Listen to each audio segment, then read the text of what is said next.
శ్రీ గురుభ్యో నమః. మహాగణాపతి నమః. ఈ మధ్యకాలంలో చాలామంది అడుగుతున్నారు, ఏలాంటి సైడ్ నడుస్తోంది, ఏ పనులు అవడం లేదని, ఏం చేయాలి అని. ఈ ఏలాంటి సైడ్ నడుస్తున్న వాళ్ళకి అర్ధాష్టమి శని, అష్టమి శని, శని మహాదశ నడుస్తున్న వాళ్ళకి వైదికంలో ప్రప్రదమైంది హోమం, అఘోర పశుపత హోమం చేయించడం చెప్పదగింది. అలా కాని పక్షంలో ప్రతిరోజు ఉదయాన్నే ఇంట్లో దేవుడి దగ్గర దీపం పెట్టి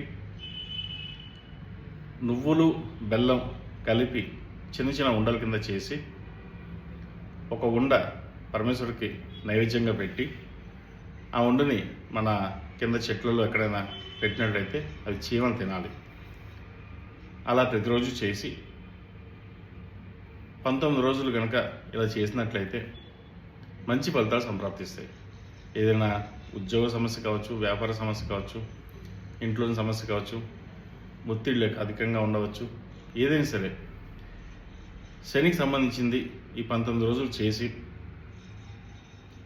తర్వాత శనివారం నాడు శనికి తైలాభిషేకం, నల్ల నువ్వులు, కాసంత ఉప్పు, నల్లబట్ట స్వామివారికి పెట్టి తర్వాత రుద్రాభిషేకం చేయించుకుని ఆంజనేయ స్వామి వారికి వడమాల వేయాలి. ఇలా గనక చేసినట్లయితే చాలా మంచి ఫలితాలు సంప్రాప్తిస్తాయి.